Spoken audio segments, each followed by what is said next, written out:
UP में अब bulldozer 24 घंटे और सभी 75 जिलों में चलेगा। एक एक अवैध कब्जे की सफाई होने वाली है। वो भी इसलिए क्योंकि उत्तर प्रदेश में बुलडोजर को 31,000 नए टारगेट मिल सकते हैं। इसमें मस्जिद, कब्रिस्तान, मजार, दरगाह सब शामिल हैं, जिनकी सफाई करने के लिए बुलडोजर 5 जून को गैरेज से बाहर निकलने वाला है।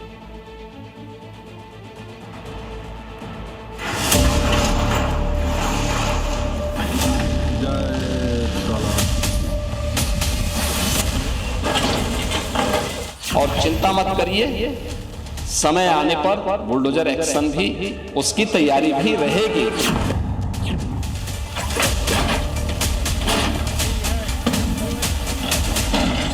इन्हीं के लिए हम लोगों ने बुलडोजर बनाया, इन्हीं के लिए बनाया है।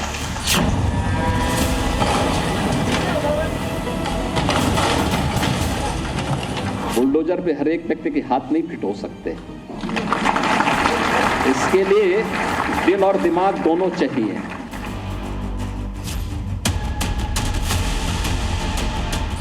यूपी में बाबा के बुलडोजर को अब एक नया काम मिल गया है। यूपी में बुलडोजर एक्शन की अब नई लिस्ट आ गई।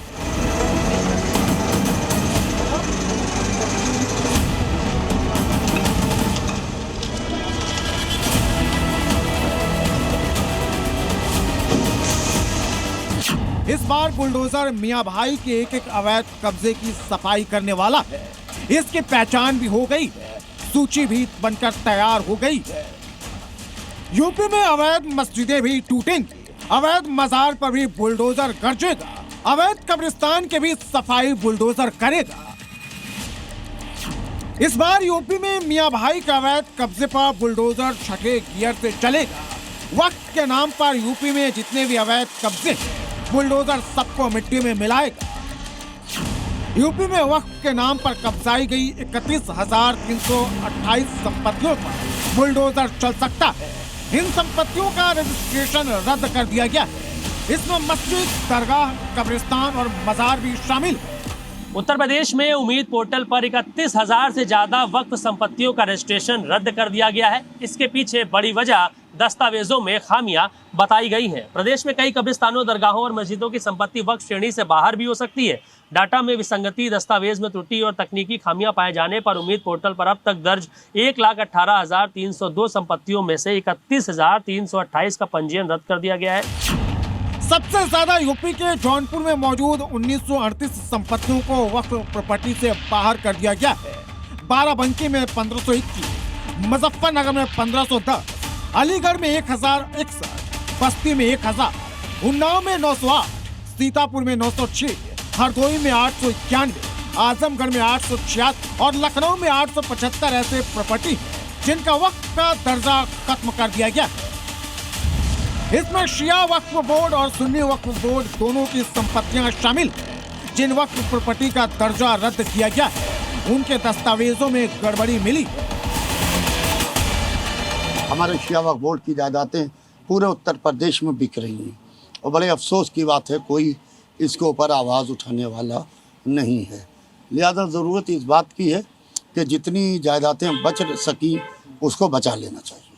जो प्रॉपर्टीज़ रिजेक्ट की गई हैं, उनको ये वक्त दिया गया कि वो अपनी प्रॉपर्टीज़ के रिजेक्शन के बाद उसका सही पूरा डेटा उस पोर्टल पर अपलोड करें। और मुझे लगता है कि काफ़ी हद तक बड़े पैमाने पर जो भी रिजेक्शन के बाद कोताहियां और खामियां थी, उनको दूर कर लिया गया है। जिन संपत्तियों को वक्फ से बाहर किया गया है, इसमें से कई संपत्तियों का खसरा नंबर वक्फ बोर्ड में दर्ज नंबर से मैच नहीं हो पाया। कई का क्षेत्रफल ज्यादा है, कई का राजस्व अभिलेखों में क्षेत्रफल ही बदल गया है। कुछ कब्रिस्तान, दरगाह का खसरा 2-2 वक्फ के नाम पर दर्ज पाया गया है।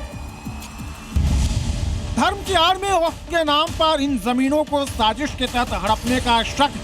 एक बार वक्फ का रजिस्ट्रेशन रद्द होने के बाद अब कोई भी वक्फ प्रॉपर्टी के नाम पर दावा नहीं ठोक सकता। अब जिन संपत्तियों का वक्फ रजिस्ट्रेशन रद्द हुआ है, ये बुलडोजर के रडार पर है। पूरे देश में वक्फ संपत्तियों का डिजिटाइजेशन हो रहा है। वक्फ प्रॉपर्टी को उम्मीद पोर्टल पर वेरीफाई करना जरूरी है।